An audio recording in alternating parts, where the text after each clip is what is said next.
Ini pertanyaan dari teman yang sebagai salah satu pengurus dari pesantren yang ada di luar, di Lombok, cuman luar Gunung Sari, eh, mengenai masalah remaja, kenakalan remaja.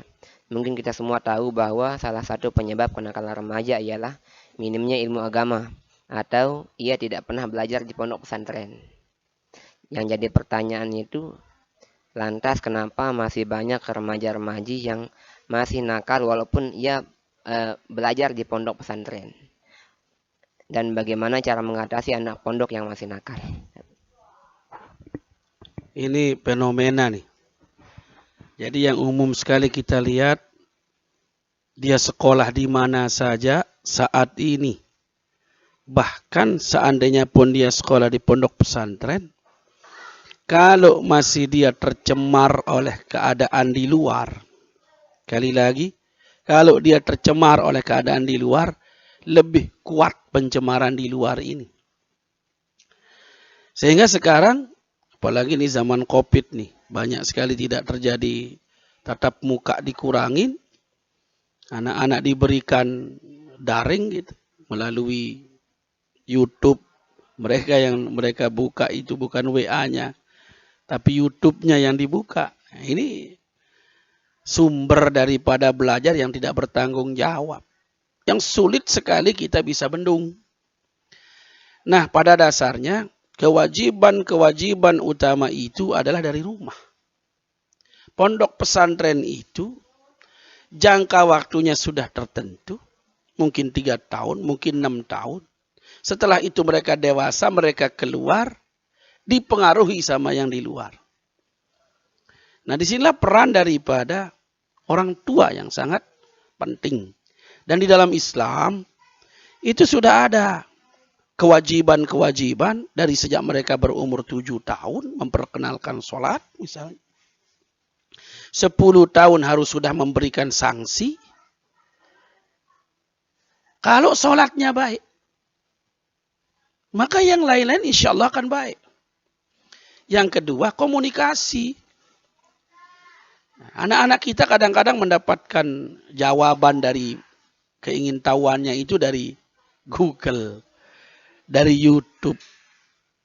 Nah, sehingga kadang-kadang ada yang benar, ada yang tidak benar. Masalahnya zaman sekarang ini semua orang mengupload. Yang kadang-kadang tidak bertanggung jawab. Tidak semuanya baik. Nah, inilah perlunya ada saringan, ada kontrol terutama dari orang tua. Nah, bagaimana anak-anak yang sekarang kok masih di madrasah, di pondok pesantren, masih juga begitu? Jadi sekali lagi yang pertama adalah setannya yang lebih banyak. Ya, setan gepeng. Jadi semua hal yang mengajak kepada yang tidak baik dan menghalangi kepada kebaikan itu namanya setan. Ya, itu definisi setan secara umum. Sesuatu, jadi bukan seseorang, sesuatu nih apa saja yang mengajak kepada kemungkaran dan mencegah kepada kemakrufan, itu setan. Nah, jadi sekarang setannya lebih banyak dibandingkan dengan malaikatnya atau yang membimbing kepada yang benar. Yang kedua, komunikasi orang tua dengan anak ini yang kurang. Nah, maka caranya kita, kalau anak-anak di pesantren ya insya Allah lah, kuatkan di pesantren, kemudian ketatkan aturan-aturan, terutama sholat berjamaahnya, dan yang paling penting adalah toladan. Ketauladanan daripada ya mudabbir, mudabbirot, kemudian keluarga besar pondok pesantren memberikan contoh. Ya, seandainya semua keluarga besar di pondok pesantren dari kiainya sampai dengan anak-anak kiainya sampai dengan mudabbir-mudabbirnya pakai top misalnya, pakai baju koko semuanya, insya Allah santrinya pakai baju koko semua gitu. Nah, jadi kalau dia nyampur lagi, nah ini lagi ketauladanan yang kurang. Nah, kalau ya akhwatnya misalnya mereka pakai jubah semua, ya maka insya Allah mereka pakai jubah semua. Kemudian komunikasi antara pondok pesantren dengan orang tua.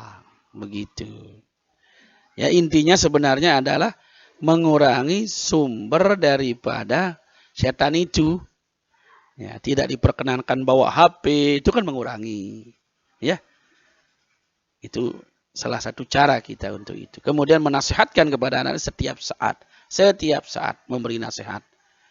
Kemudian harus bersama-sama antara pengurus di pondok pesantren dengan wali santri itu. Jangan sampai hanya diserahkan kepada pondok pesantren, kemudian tahunya jadi ulama pulang-pulang. Nah, ini berat nih.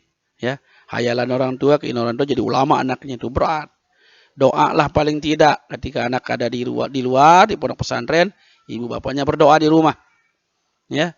Setelah itu seandainya dia liburan atau dia harus daring dari rumah, maka disinilah kontrol bagian daripada orang tua untuk mengambil alih tanggung jawab itu kembali. Jangan sampai 3 bulan di pondok pesantren, pulang karena harus dihentikan tatap mukanya, kemudian libur sebulan, rusak yang 3 bulan itu.